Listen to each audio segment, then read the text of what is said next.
So in the microeconomy, you have this yuppie standing there in front of their leased SUV, pumping gas in, looking at the gas meter going up, the gas pump. Gee, why is prices going up so high? As they sit there chewing on their fried chicken they got from the food mart at the gas station. Yeah. And they use a maxed out credit card. And they're hoping the next election will save them. Yeah. That's the American public. That's micro. But macro, they're being screwed left and right. So a lot of times the talks I do are not micro, they're macro. Right. Let me just say this much. One of the problems with macroeconomics is you can't see it. You haven't been to an oil well to see the oil coming out of the ground.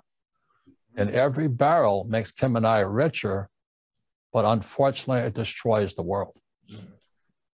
And Robert, yep, and Robert, I think to that point, so many people in that situation are waiting for somebody else to fix it instead of taking control of their own world. So they want somebody else to fix it instead of doing what they need to do to take care of themselves. And if I could so shamelessly plug Rich Dad's World, for those of you who think you better start fixing it yourself, that's what the Rich Dad World's program is. That's the cash flow games. That's our books. John, what is the name of your book? Well, the first book is The Top 10 Reasons the Rich Go Broke. And it's powerful stories. People I knew, you knew in Hawaii that had everything and then lost it all. Not just Hawaii, but people that I worked with that had everything and then lost it all. So although it's a book about why the rich went broke, it's really about why everyone goes broke, because it's the same underlying psychological issue that so many people have. So just because you were rich yesterday doesn't mean you're rich tomorrow. Is that what you're saying? 100%. 100%. Yep. Continue on, Kim. I just you're not rich today. And just because you're not rich today doesn't mean you can't be rich tomorrow. Correct. And let me say it again. A bull market, a bubble market really is what it is, makes stupid people look smart. Yep. But a crash makes them look stupid, and they can't admit it. Yep. That's why Kramer and Abby Joseph Cohen and Yellen, they can't talk about what's really going on because they'd have to look stupid. Meanwhile, the people who go to Rich Dad's World have a chance, because when the market crashes, it's going to be, it's a possible depression, and we're already in a recession. But the next depression may be the biggest opportunity you ever have, or wipe you out. It's your choice. Any comments? I'm looking forward to it, actually. I mean, I don't want people to be hurt, but from an opportunistic standpoint, I think there's going to be a tremendous amount of opportunities, which means it's going to get really ugly very quickly, way worse than it is now. You know, case in point, I can remember I was in 2007, I was in Puerto Rico for an investment conference, and Alan Greenspan, the guy who walked on water, right? Everyone just thought he was, you know, godlike. And he was up there, he gave this long 60-minute, who knows what he was talking about. No one followed him. No one could understand him. And finally he went to Q&A. This is 2007. And the first question was that everyone was wanting to hear. So what do you think is going to happen in the real estate market? And he said, 9 months before the crash, we've looked at it. Yes, there are pockets. There might be a problem here and there, but overall, we think the real estate market is solid. And we all know what happened 9 months later. That's Alan Greenspan. And everyone worshiped him as the greatest economist this planet has ever seen. So it's just a perfect example of these elites who think they're so smart because they went to an Ivy League school or they got a PhD or whatever, and they kind of hang around in their own little circles. They don't know what's going on outside the real world, and that's what leads to so many of these problems.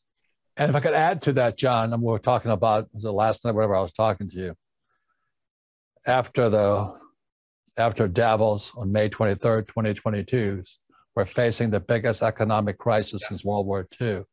Yep. I ask you this question. How come they can't admit they made a mistake? And that's because they think they're smarter than everybody. Absolutely. And, you know, academics, if you admit you're a mistake, you're a loser, you're a failure. Yeah. But they can't talk about it. This is the other point, you know, John. How many fund managers, you know, are going to stand up there and said, sell everything? Oh, no. And most people don't realize this. When they invest in a mutual fund or an investment with an investment manager, and we all seen them on television, right? We do things differently and all that stuff. most of them, 99% of them, have a mandate to stay fully invested in whatever strategy they're in. So even if they knew a missile was coming over from Iran or wherever, or World War III was going to break out, these money managers, by mandate, by prospectus, have to stay fully invested, even if they had a crystal ball showing that everything is going to go to hell in a handbasket. And that's what happens. People wake up one day and they turn on the television and they see this massive market crash and they look at their 401k account and it's in half. I mean, that has happened. So if fund managers are seeing that the market is crashing, they will not take your money out of the stock market? That's correct. That's correct. Most are required. So the reason, their logic behind it, Kim, is you hired us to manage growth stocks, and that's what we're going to manage on your behalf. You didn't hire us to manage cash or bonds or gold. You hired us to manage these types of stocks, and that's what we're going to do, no matter what's going on. Now, there are a handful, a small percentage of mutual fund managers or money managers that can move some into cash if they think things are going to go bad.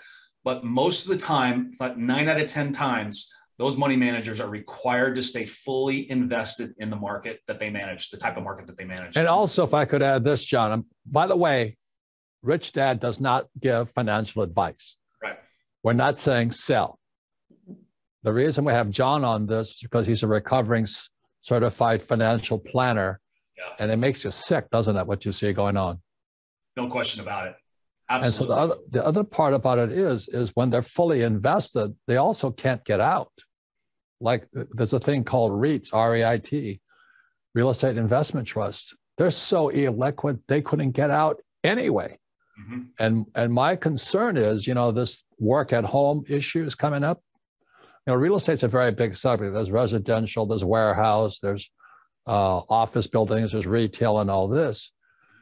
But the office building REITs, Real Estate Investment Trusts, they're so fully vested and people are not going back to work. So I look at these office building trusts, they can't get out.